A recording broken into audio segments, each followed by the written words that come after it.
This is episode 12 of the Guy Who Sews podcast. In today's episode, we're going to bring out an old favorite out of hibernation. We're going to take a look to see what I've completed. We're also going to see what UFOs I still have under my sewing needle, and what came in my mailbag, and a little bit more. And all this in about 10 minutes, so stay tuned. My name is Sean, and I am the Guy Who Sews, and this is my weekly podcast that I broadcast every Sunday morning around 9 a.m. Eastern Time. If you are new to the channel, welcome. It is so great to see you. I hope you enjoyed the video, and if you do, consider subscribing as it helps you find my future content, and definitely check out my other videos. If you're one of my wonderful returning viewers, thank you so much for coming back to join us again. I love seeing you guys view the videos each and every week. It means the world to me, and this is why I do it, is for you guys. And I always love to hear your comments. Definitely leave me a comment if you want to, and because I read and reply to each and every one of them. So let's move on to the works in progress.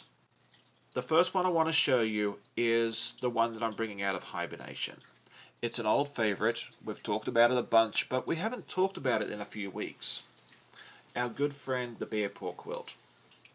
And as you can see, the blocks are not just done, which we've already showed you, but now I've got part of the sashing on, and we've got the first 2 rows done. And it looks absolutely stunning. It looks even better in person, but since you guys can't travel here to see me, this will have to do. There's still quite a bit of work to do on this, because there's going to be another white border around it, and then another full border of these half square triangles. So it is quite a bit of work to do, but it's going to be well worth it, and I think you guys are going to love it when we're all done. The other quilt that I've been working on for quite some time is the As Luck Would Have It quilt from Dallas Fort Worth Quilt Studios.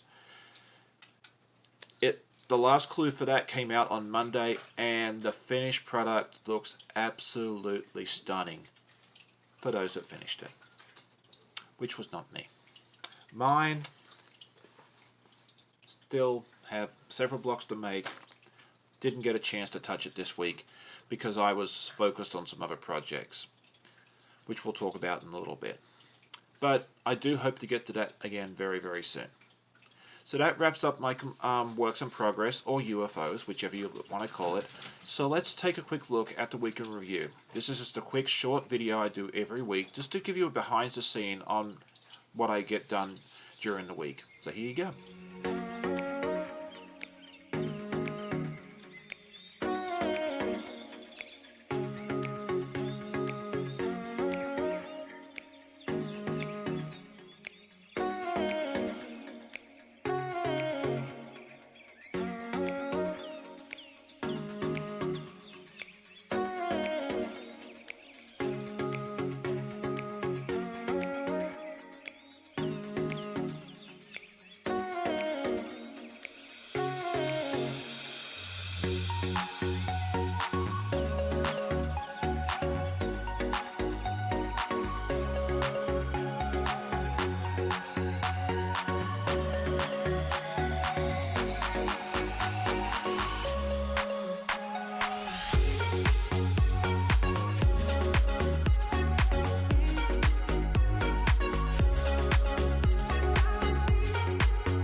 I hope you enjoyed the week in review.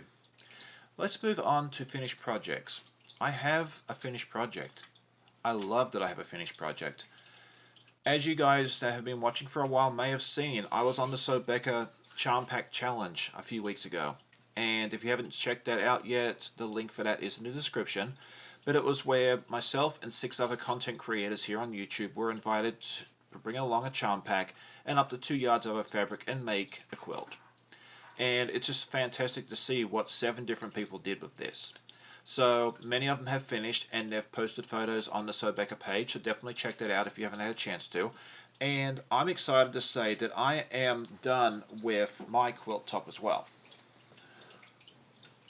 And here it is. Let's do it the right way up.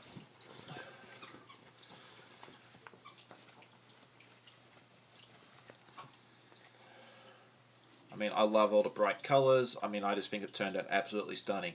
The charm pack itself was something I purchased, but everything else on this quilt is scraps.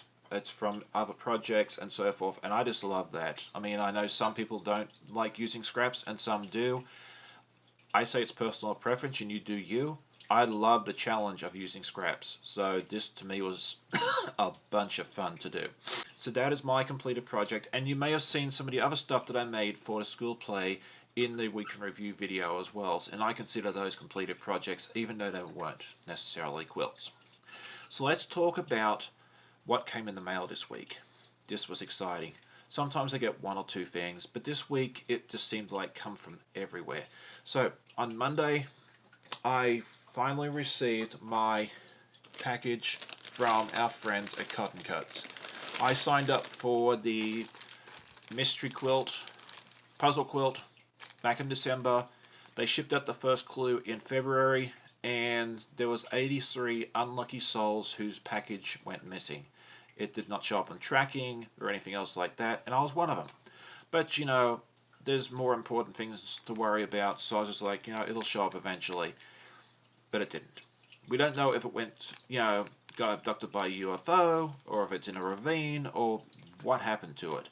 But the great people at Cotton Cuts just went ahead and remade everything, and they shipped out clues 1 and 2 together. So now I have both sets of clues. I got the, I guess they say Benet colorway. And the nice thing about this is it's all pre-cut. They give the instructions, they give you the pre-cut fabric, so all you have to do is pull it out and put it together.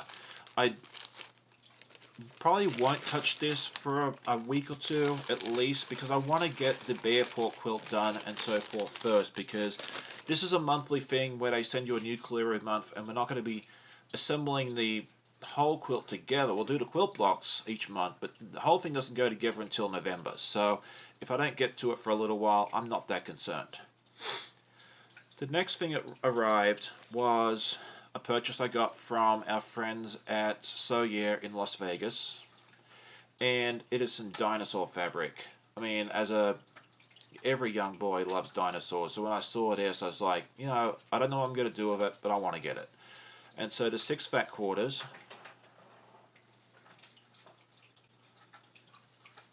and there we go. And I think this will look really good. I'm thinking this might be a great quilt for like a young boy or something like that. Some inspiration will hit me eventually, but you know, when I saw it, I decided that was something I needed to have. And finally, this was actually sent to me last week, but Copper was barking when I was talking about it, so I put it off to this week's episode. I was talking on the live with Becca, and they asked me what fabric line I wanted to try, and I said I'd really like to try Allison Glass. And one of my wonderful viewers reached out to me, Valerie Martinez West, and she said, I have a bunch of this stuff that I'm never going to use, and I'd like to gift it to you. Which I thought was just the sweetest thing ever, and I just cannot tell you guys how much I appreciate that generosity. So she sent it to me, and I'm not going to show you each piece because there is a ton, but this is just some of it. And I just love how bright it is. I mean, you know me, if it's bright, it's for me. So this is roughly half of it, and then this is the rest of it. So as I said, yeah, she sent me a ton. I mean, Valerie, you are absolutely the best. I'm so thankful for this, and we will see this used in some projects in the near future. So you know, definitely stay tuned to see what we get up to. I know the podcast was just a smidge longer than usual. I try and keep it about 8 to 10 minutes, and I think I kept it close to that. But I hope you enjoyed it. I'd love to hear your comments. So you know, let me know what you thought, and let me know what you guys are working on. I always love to hear from you and see what you're working on as well, because I get to share what I'm working on with you every week, but I don't always get to see your stuff.